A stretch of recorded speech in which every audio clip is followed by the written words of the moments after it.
Sunday, 18th जनवरी 1999। यह 14 वर्ष जो तपस्या की, यह बेहद के वैराग वृत्ति का वायुमंडल था। बाप दादा ने अभी साधन बहुत दिए हैं, साधनों की अभी कोई कमी नहीं है, लेकिन होते हुए बेहद का वैराग हो। विश्व की आत्माओं के कल्याण के प्रति भी इस समय इस विधि की आवश्यकता है, क्योंकि चारों ओर इच्छाएं बढ़ रही है। इच्छाओं के वश आत्माएं परेशान है। चाहे पदमपति भी है, लेकिन इच्छाओं से वह भी परेशान है। वायुमंडल में आत्माओं की परेशानियों का विशेष कारण यह हद की इच्छाएं है। अब आप अपने बेहद के वैराग वृत्ति द्वारा उन आत्माओं में भी वैराग वृत्ति फैलाओ। आपके वैराग वृत्ति से के वायुमंडल के बिना आत्माएं सुखी शांत नहीं बन सकती, परेशानी से छूट नहीं सकती। आप वृक्ष की जड़ है। ब्राह्मणों का स्थान वृक्ष में कहाँ दिखाया है? जड़ में दिखाया है ना। तो आप फाउंडेशन है। आपकी लहर विश्व में फैलेगी। इसलिए बाप दादा विशेष साकार में ब्रह्मा बाप समान बनने की विधि वैराग वृत्ति की तरफ विशेष अटेंशन दिला रहे हैं। 18 जनवरी 1999। यह 14 वर्ष जो तपस्या की, कौन सा वायुमंडल था? यह बेहद के वैराग वृत्ति का वायुमंडल था। बाप दादा ने अभी साधन बहुत दिए, साधनों की अभी कोई कमी नहीं है, लेकिन होते हुए बेहद का वैराग हो। विश्व की आत्माओं के कल्याण के प्रति भी इस समय इस विधि की आवश्यकता है, क्योंकि हद की इच्छाएं, चारों ओर इच्छाएं बढ़ रही। इच्छाओं के वश आत्माएं परेशान है। चाहे पदमपति भी है, लेकिन इच्छाओं से वह भी परेशान है। वायुमंडल में आत्माओं की परेशानी का विशेष कारण है यह हद की इच्छाएं। अब आप अपने बेहद की वैराग वृत्ति द्वारा उन आत्माओं में भी वैराग वृत्ति फैलाओ। आपके वैराग वृत्ति के वायुमंडल के बिना आत्माएं सुखी शांत बन नहीं सकती, परेशानी से छूट नहीं सकती। आप सब कौन हो? वृक्ष की जड़। ब्राह्मणों का स्थान वृक्ष में कहाँ दिखाया है? जड़ में दिखाया है ना। तो आप फाउंडेशन है। आपकी लहर विश्व में फैलेगी। इसलिए बाप दादा विशेष साकार में ब्रह्मा बाप समान बनने की विधि वैराग वृत्ति की तरफ विशेष अटेंशन दिला रहा है। दुख का और परेशानी का कारण क्या है? इच्छाएं, हद की इच्छाएं। और मुक्ति का मार्ग क्या है? बेहद का वैराग। तो बेहद की वैराग वृत्ति क्या करो? उसकी लहर फैलाओ।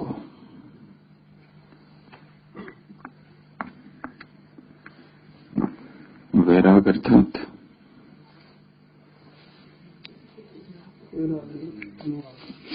राग अर्थात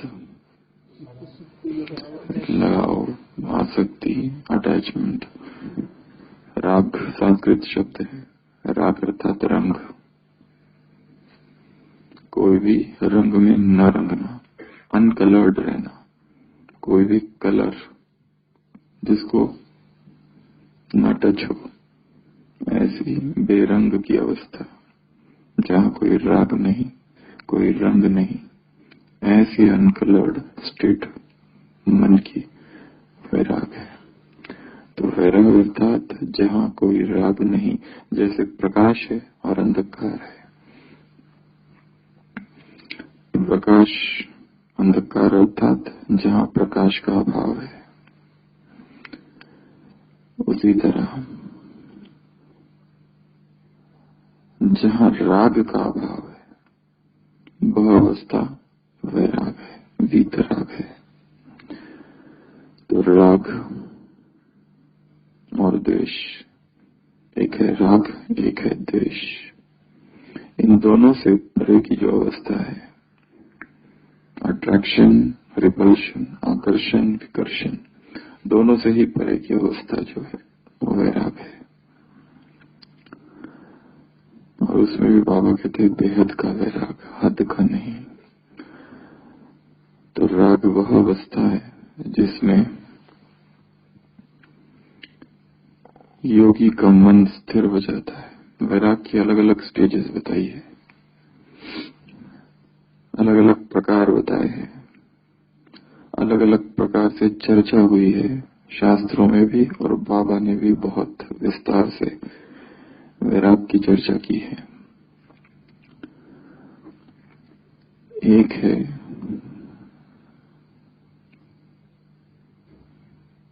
मंद वैराग। मंद वैराग से अध्यात्म में उन्नति नहीं हो सकती। दूसरा है तीव्र वैराग, और तीसरा है तीव्रतर वैराग। ऐसी तीन वैराग की अवस्थाएं बताई है।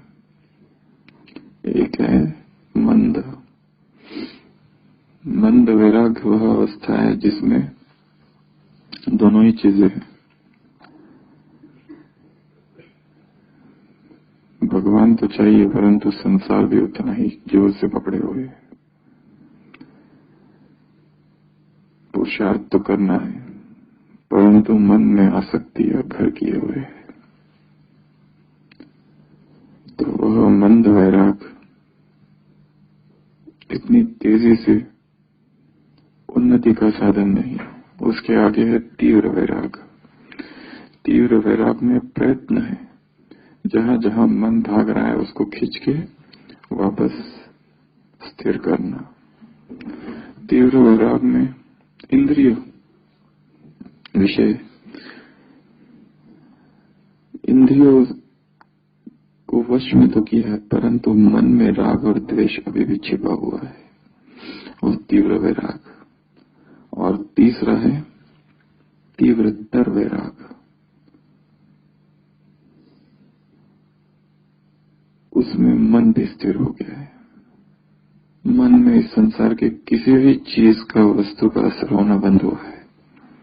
यहाँ की चाहे कितनी भी आकर्षण करने वाली वस्तु है, वह प्रभावित रहता है। तो वो तीसरा प्रकार। वैराग के और दो प्रकार के, एक है अपरा और एक है परा। परा अर्थात सर्वोच्च, योगी की सर्वोच्च अवस्था। कोई भी रंग उसे उस पर प्रभाव नहीं डालता, किसी भी रंग से वो नहीं रंगता। वह परा वैराग की अवस्था है, सर्वोच्च अवस्था। यहाँ का नाम, यहाँ का मान, यहाँ की वस्तुएं, यहाँ की व्यक्ति, यहाँ की धन संपत्ति, टाइटल, पोजीशन, कुछ भी नहीं। दूसरा है अपरा। एक है परा, सुप्रीम, एक है अपरा। वो जैसे मंद वैराग है, उसी कैटेगरी का अपरा वैराग है। वैराग के और दो प्रकार है। एक है क्षणिक वैराग, जिसको बाबा कहते हैं शमशानी वैराग या मरकट वैराग, थोड़े समय के लिए आने वाला वैराग। जब ज्ञानियों के संग में जाते हैं, योगियों के संग में जाते हैं, मधुबन में आते हैं, सत्संग में जाते हैं, उस तक थोड़ा वैराग आता है। मृत्यु को देखते हैं, स्वजनों की या फिर बीमारी को देखते हैं, तब वैराग आता है। पर वो क्षणिक है, थोड़े समय के लिए। संसार को देखने के बाद फिर संसार के प्रति राग उत्पन्न होता है। जब तक वितरागियों का संग है तब तक वैराग, और जब तक भोगी विलासियों का संग है तो फिर से वही राग में व्यक्ति डूबता है। तो एक है क्षणिक वैराग, शमशानी वैराग, मरकट वैराग। मरकट अर्थात बंदर वाला। उसको पता है कि उसमें अगर हाथ डालेंगे मड़के में तो फंस जाएगा, और फंसता भी है, छड़ी दंडा भी मिलता है, परंतु अगली बार फिर विस्मृत हो जाता है। एमनेशिया, एमनेशिया मतलब लॉस ऑफ मेमोरी, भूल जाता है, वही एमनेशिया की स्टेट। और फिर से हाथ डालता है, चने फिर खाता है, फिर दंडा मिलता है, फिर हाथ बड़ी मुश्किल से निकलता है, फिर हाथ डालता है। गलतियों से न सीखना, ये एक सेल्फ डिस्ट्रक्टिव हैबिट्स में एक नहीं है, दूसरा है। 7-8 गिनाई थी, उसमें ये एडिशन, जो एक गलती की थी उससे न सीख के फिर से वही गलती करना। Not learning from mistakes, mistake से न सीखना, ये एक सेल्फ डिस्ट्रक्टिव हैबिट है। तो ये उसमें एडिशन कर देना।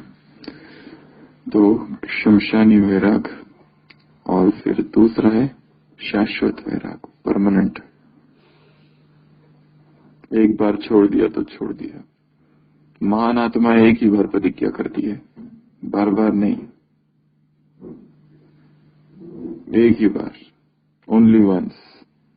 छोड़ा तो छोड़ दिया बस, फिर पीछे मुड़कर देखना नहीं है, फिर चाहे कुछ भी हो पीछे, इधर या उधर। दो ऑप्शन है, दो विकल्प थे, संसार और भगवान। क्या चुना? एक बार इधर चुन लिया, अब जो कुछ होगा इधर देख लेंगे।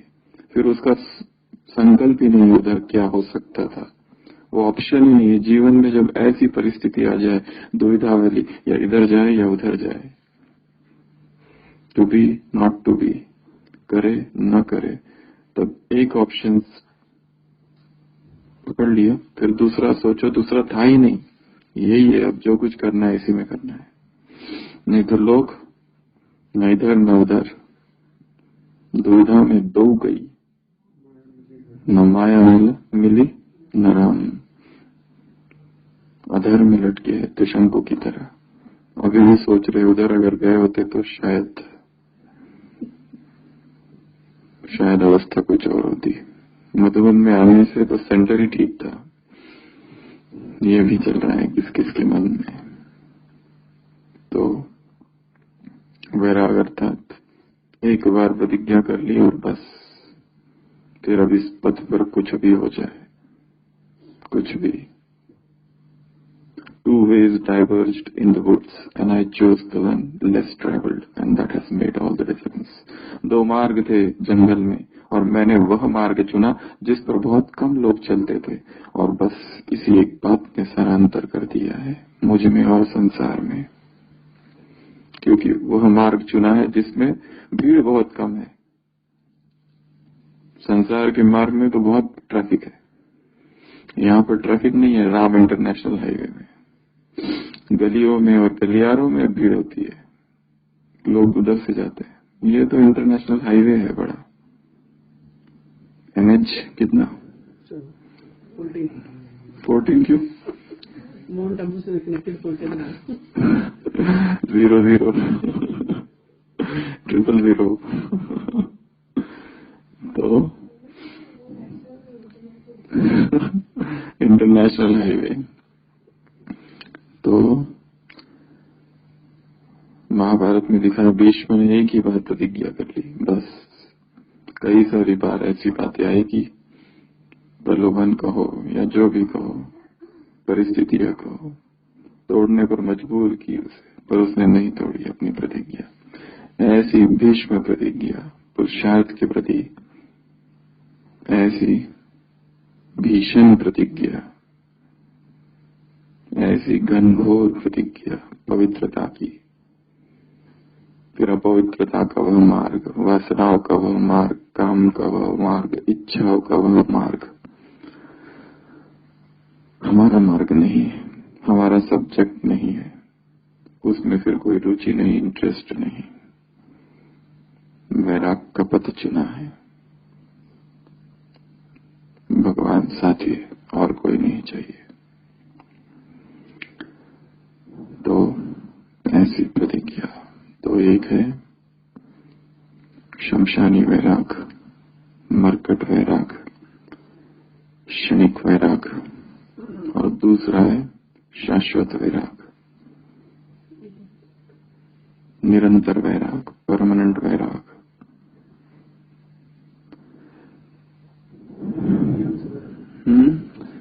ईश्वर से वैराग उसे वैराग नहीं कहेंगे। वैराग बहुत ही पावन और पवित्र शब्द है। वैराग की अलग अलग स्टेजेस बताई है, 5 स्टेजेस। पहली स्टेज वह स्टेज है कि जिसमें प्रयत्न है, मन भाग रहा है अभी विषय वस्तुओं की तरफ, उसे खिंच खिंच कर लाया जा रहा है। ये वैराग की पहली अवस्था है। मन भागता है फिर लाओ उसको, मन फिर भागता है फिर लाओ, यही खेल चल रहा है। दूसरी जो अवस्था है, जैसे उसमें भी कहा, वह अवस्था वह है कि जिसमें मन तो अस्थिर है परंतु इंद्रिया थोड़ी थोड़ी वश में हो गई है।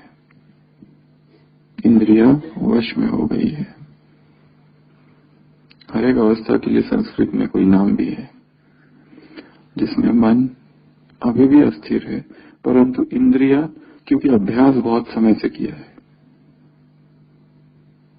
मन तो वश में नहीं है परंतु इंद्रियों के ऊपर आदत के कारण, सतत अभ्यास के कारण बहुत हद तक कंट्रोल आ गया है। आंखों को ये पता है क्या करना है, क्या देखना है, क्या नहीं देखना।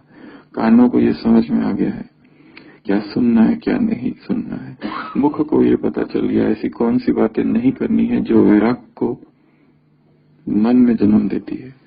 मन में नहीं था, बोल दिया, उसके बाद में जन्म हुआ। कोई कोई ऐसी भी चीजें होती, पहले संकल्प फिर कर्म, पर कभी कभी होता है पहले कर्म और फिर संकल्प आते, सीधा कर्म किए जाते हैं और फिर संकल्प को जन्म देते हैं, और संकल्प फिर बार बार पुनरुक्ति और फिर संस्कार को जन्म देते हैं। उल्टा चक्र घूमता है, कर्म, बोल, संकल्प, संस्कार। ऐसा भी हो सकता है क्योंकि वो कर्म बिना सोचे ऐसे ही कर दिया, क्योंकि सब कर रहे थे, तो वो कर्म रिपीट होते होते होते, बोल रिपीट होते होते होते संकल्प, और फिर संस्कारों का जन्म। इसके लिए यही विधि है संस्कारों से मुक्ति की भी। कई बार संकल्प करते हैं परंतु वो होते नहीं है। इसके लिए डायरेक्ट एक्शन, जो पता है करना चाहिए, सीधा जबरदस्ती एक्शन कर लेना और फिर एक्शन रिपीट करते रहना। उसी के बारे में जबरदस्ती बोलते रहना, है नहीं वैराग, पर बोलते रहना, वैराग की बातें करते रहना, तो उल्टा चक्र घूमेगा। कर्म, बोल, संकल्प, फिर संकल्प उत्पन्न होने चालू होंगे। जैसे कोई सोचे मैं 10 घंटा नहीं सोता है कोई, पर सोचे ट्राई करके देखते हैं 10 घंटे सोने का, क्या होता है। जबरदस्ती सो 10 घंटे, कर्म सीधा किया, फिर धीरे धीरे बोल कि कोई कहेगा हमको कम नींद की जरूरत है, उनको भी समझाएंगे। शरीर में कुछ भी हो सकता है, ध्यान रखो, बैलेंस रखो। बैलेंस शब्द एडवाइस देने में ब्राह्मण सबसे ज्यादा यूज करते हैं। कोई अगर मिल गया और थोड़ा सा कुछ करते हुए दिखा तो उसको पकड़ के सीधा बैलेंस का पाठ पढ़ाओ कि बैलेंस बहुत जरूरी है। इसमें खुशी भी होती है आंतरिक। सोचते हमने कुछ किया, कोई महान पुण्य का कार्य, किसी को श्रीमत सुनाना ये अपना परम कर्तव्य समझा जाता है। जैसे कोई भटक रहा था ब्राह्मण जीवन से, हमने उसे राह दिखा दी। कौन सी? बैलेंस वाली राह। तो 10 घंटा सोए तो फिर संकल्प, और फिर धीरे धीरे वो संस्कार बन जाएगा और फिर उससे व्यक्ति नहीं छूटेगा। उल्टा चक्र घुमा है। तो जैसे ये हो सकता है वैसे ही जो चीज हमें करनी है, कभी कभी संकल्प ही करते नहीं बैठना है, सीधा एक्शन कर देना। संकल्प प्रतिज्ञा है, बाबा के सामने प्रतिज्ञा पे प्रतिज्ञा कर रहे हैं, ये करेंगे वो करेंगे, यूं करेंगे क्यों करेंगे, ऐसा करेंगे वैसा करेंगे, पर वो कुछ भी नहीं रहा है। फिर भी कर रहे हैं, प्रयत्न नहीं कर, प्रतिज्ञा ही कर रहे हैं। ऐसे समय पर कभी कभी सीधा डायरेक्ट एक्शन, डायरेक्ट एनकाउंटर, डाकू को पकड़ेंगे, चोर को पकड़ेंगे, ये सब बहुत प्लानिंग कर ली। अभी सीधा धाड़, रेड, सर्जिकल स्ट्राइक करना है सीधा विकारों पर। तो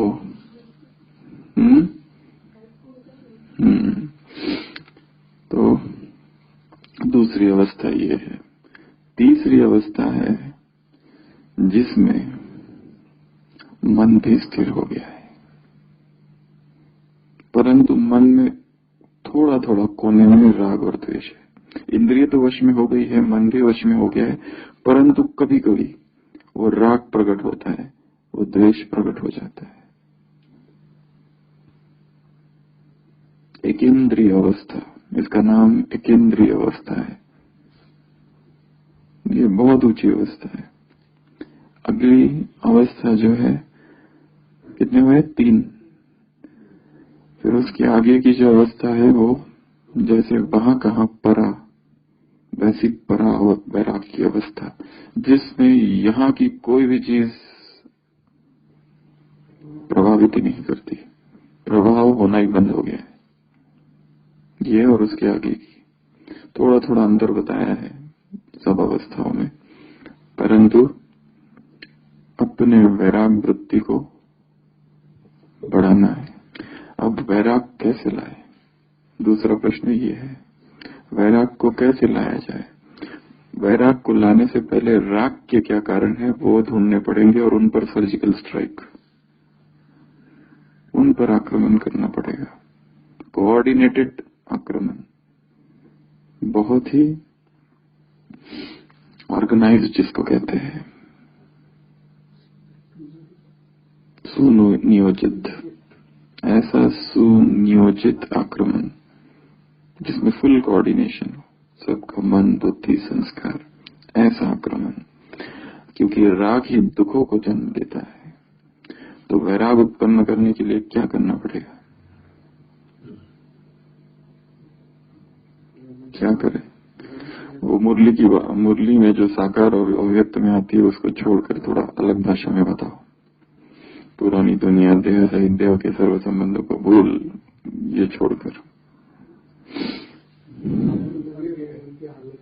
हाँ, दोष दृष्टि विधि है। दोष दृष्टि, दोष देखना। राग में डूबे हुए व्यक्तियों के क्या हालत होती है?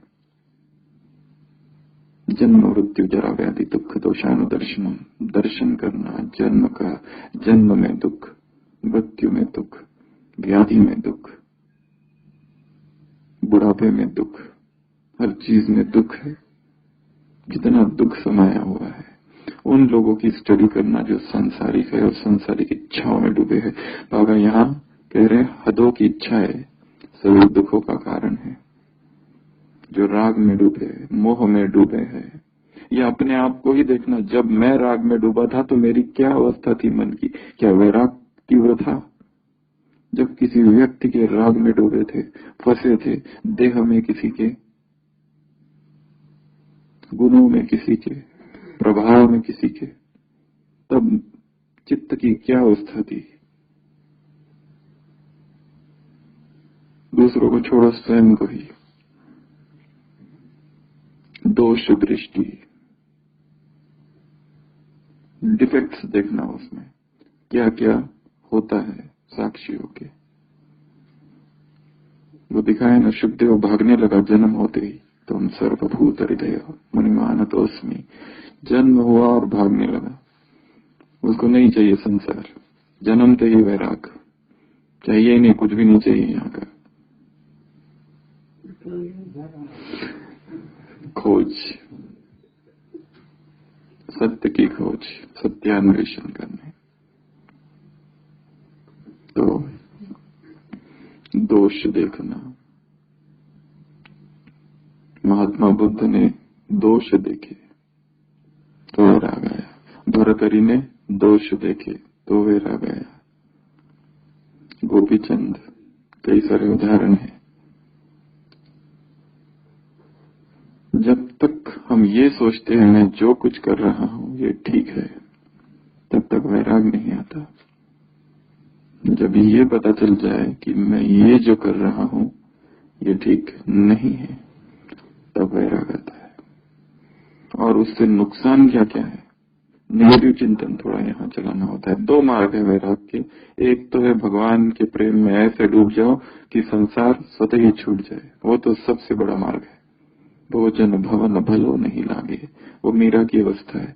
उसने कोई शास्त्र नहीं पढ़े इस तरह से, वो प्रेम में ऐसी मगन थी कि उसे संसार छूट गया, कुछ भी अच्छा नहीं लगता यहाँ का। परंतु ये अवस्था इतनी आसान कईयों में, करोड़ों में किसी एक को भक्ति में भी दिखाया है। दूसरा मार्ग है संसार के दोष देखना। संसार जिस मार्ग पर चल रहा है वो इच्छाओं का मार्ग, क्या हुआ, क्या गति हुई है उनकी, उसका अध्ययन करना दोष का। दूसरा मार्ग है, पहला तो ये, दूसरे मार्ग में भी पहला ये, दूसरा है वैरागियों का संग, सत्संग, जहां ज्ञान की चर्चा हो रही है, जहां परमात्मा प्रेम की चर्चा हो रही है, जहां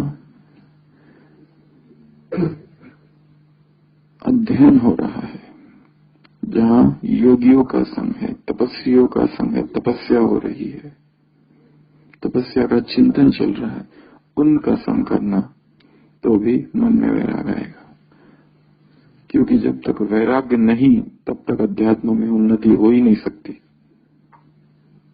चाहे कोई कुछ भी कर ले, सेवाएं चाहे जो करनी है करो, परंतु अध्यात्म में उन्नति के लिए वैराग चाहिए, धड़कता वैराग। सब कुछ ऊपर से कर रहे हैं परंतु अंदर से प्राण स्थिति है, यहाँ का कुछ नहीं चाहिए, ना किससे कुछ लेना देना है, कुछ नहीं।